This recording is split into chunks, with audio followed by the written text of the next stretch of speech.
Hello, welcome to the Eclectic Reader. Listen to great books and stories while you use your eyes and hands for other things. Now here's your host, Madison Mason. Hi, it's Madison Mason. I'm so glad you're enjoying The Grey Quarry Boys. Here's Chapter 37, The Grey Quarry Boys, Chapter 37, The Dive. By 6 o'clock, most people had headed home for dinner, and only the diehards were left. The next rush would come about 7:30 if the heat kept up, and stay swimming under the lights until 10. Eddie finished racking the baskets and stepped onto the beach to stretch and watch David Hansen practice dives. David was just coming off the top platform and unfolded a perfect double. He cut the water silently, leaving only a quart of splash to break the quiet surface. As his head reemerged, Eddie applauded. David grinned and pulled himself up onto the retaining wall at the base of the platform. "Lousy," he said. "Looked great to me," Eddie yelled back. "Angle was wrong," he retorted, banging the water out of his ears with the butt of his hands. "So, let's see that famous backflip." "No, maybe another time," Eddie demurred. "There is no other time, man. Get up there." David thumbed toward the tower, and Eddie shrugged and climbed to the lower platform. He walked out to the end of the board and faced backwards, his toes on the end of the board, belly full of butterflies. He tried to remember everything David showed him since he had started tagging along behind, begging pointers. He held his arms out straight, measured the bounce of the board. Then he took a breath and sprang up and away. He flipped himself over backward, grabbing his knees as he spun. When the moment felt right, he opened, but instead of slicing the water hands first, his back slammed flat against the face of the lake as if he were hitting concrete. It stung like hell and knocked the breath out of him. When he came to the top, he expected David to be laughing at his pitiful execution, but David didn't laugh. He didn't find it funny at all. "You know what you did wrong?" he asked. "Yeah, I dived," Eddie came back, embarrassed. "Your head, buddy. You didn't put your head back. I told you, wherever your head goes, the rest will follow. Remember? Where you put your head, your body will follow. Now do it again." I don't want to." "Do it." He reluctantly climbed back up and stood on the end of the board. "Now follow your head," he heard from below. He sprang and threw his head back as far as he could, grabbed his knees, flipped and opened, just as he cut the water with a clean shloomp. All he could see was bubbles as he rose to the surface. Then he saw David grinning happily. "Didn't that feel better?" "Yeah," Eddie yelled. "Yeah." "All right, keep practicing. I'll be back." David headed off to talk to Mickey, coming down off his stand to wrap it up for the day. Anyone who swam at night did so at their own risk. Eddie watched the two friends, his heroes, as they stood in conversation on the shore, heedless of anything but their own concerns. He climbed the tower and dived again and again, always keeping in mind the advice about his head, and every dive seemed to improve. He had licked the problem. He couldn't believe it. It was so simple. On the sixth pass, he looked over to see if David had been watching, but he was paying no attention, probably talking about girls. He sprang high in the air and spun like a propeller. He sliced the water as clean as a paper knife. And when he reached the cool bottom, it struck him that he had done a double. He actually did a double backflip, something he had never done before in his life. Suddenly he was caught from behind. A burly forearm yanked hard across his windpipe, and a hand held his head steady by pulling painfully on his hair. Eddie panicked. He kicked and turned, struggling to break free of the iron grasp. He realized that he was going to die. Fear grabbed his guts. Richie! Richie must have waited for everybody to clear out. Richie probably swam the length of the lake underwater and had been hiding among the pilings at the base of the dive platform, waiting for him. Richie could drown him and stash his body in the pilings, and he wouldn't be found for God knows how long. He was scared, and he kicked and struck out from behind him. His skinny arms and legs thrashed against the solid body, but he was held immobile.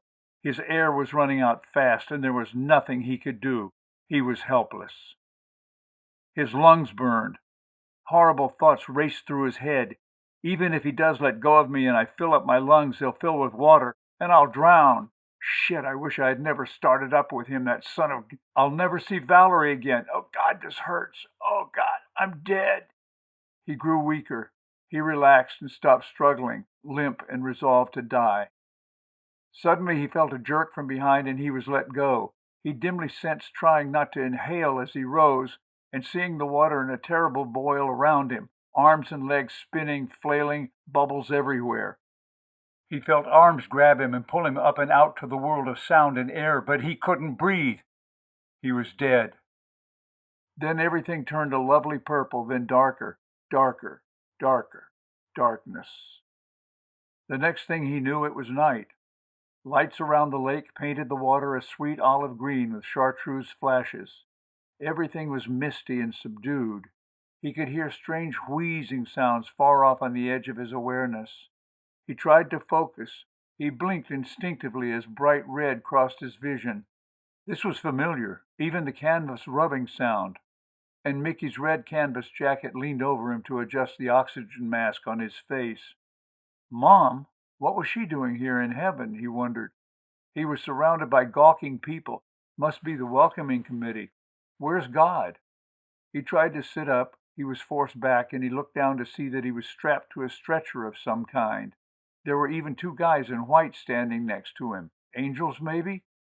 Am I alive? He asked. Looks that way to me, Mickey said. Wow, what happened? Richie Stargell tried to kill you. That's what happened. Me and David were watching you dive, and you didn't come up after the last one. We went in after you, and Richie was under the water holding you down. Old David must have drowned him getting you loose. You should have pulled his pants down like you did me. That would have done the trick. Guess you weren't thinking too quick. That's not like you. Where's David? His throat hurt. Over there with the sheriff. Mickey pointed to the concession stand where David Hanson stood, dressed now, and talked to a sheriff who took notes. Richie Stargell, still in his bathing suit, stood sullen and shivering to one side under the guard of a deputy, hands cuffed behind his back. Eddie's mom's face came into view. How are you, sweetie? You feel better now? It embarrassed him to be cooed to like this in front of his fellow men, like a little kid. I'm okay, Mom, he croaked sternly, trying to get up. You just lie still, darling. We're going to take you to the hospital and let the doctors examine you. And then I am taking you home and putting you to bed, sweetheart. Oh, God, if she doesn't shut up, I'll really croak, he thought. And just then David came over and leaned down, putting a warm hand on his shoulder. Hey, you back with us now? He grinned. Yeah, thanks. Thanks for everything. It's nothing. Can't let people go around beating up on our friends, right? Hey, the double was perfect. I gave it a 9.6. You don't get much better than that, buddy. Really? It was good? It was perfect, champ. No kidding. Eddie beamed. This was almost better news than being alive. His mother leaned in again, her brow knitted. Yes, well, that's all well and good, but you're not coming back here anymore, young man. I only have one son, and I'm not having you hanging around dangerous places. You can let somebody else work here. Snakes and drownings and murders. Eddie sighed. He knew better than to argue with her when she was like this. He also knew what was going to happen. He was coming back all right, and he was going to grow up and be a great diver and get his senior life-saving badge, be a lifeguard, save lives in everything. After all, he had the right heroes, didn't he? David whispered in his ear, You remember the lesson? He smiled as the ambulance guys hoisted him in the air. He remembered all right. Follow your head and everything else will follow right behind. Suddenly he thought to ask David to get in touch with Valerie and tell her what had happened. Maybe she could come and visit him and hold his hand in the hospital if he had to stay. Then it occurred to him that she and David might like each other and even fall in love or something, and he thought, forget it. Don't take any chances. She would find out eventually anyway. Maybe his picture would be in the paper. Anyway, it could wait. As he was slid into the ambulance, he saw Richie being loaded into the sheriff's car and Tommy shaking the sheriff's hand. Eddie thought what a great day it had been and all that had happened. He thought about all the mothers and the fact that not a single kid had caught a cramp and drowned from eating. It was a good day. And then he thought of Valerie, and his smile warmed. and he felt great. We hope you have enjoyed this episode of The Eclectic Reader. Please go on to the next numbered episode to continue. Also, check us out on YouTube, Facebook, and Twitter. If you'd like to help support the project, you can donate under Madison Mason at Patreon. And please check out our website, kltkrdr.com, for more information. Hi, this is Madison Mason. I want to personally thank you for listening to The Eclectic Reader and invite you to share your experience, your thoughts, and your suggestions. We have many great books lined up for the future, but if you have requests for anything that is in the public domain, please email us at kltkrdr@gmail.com.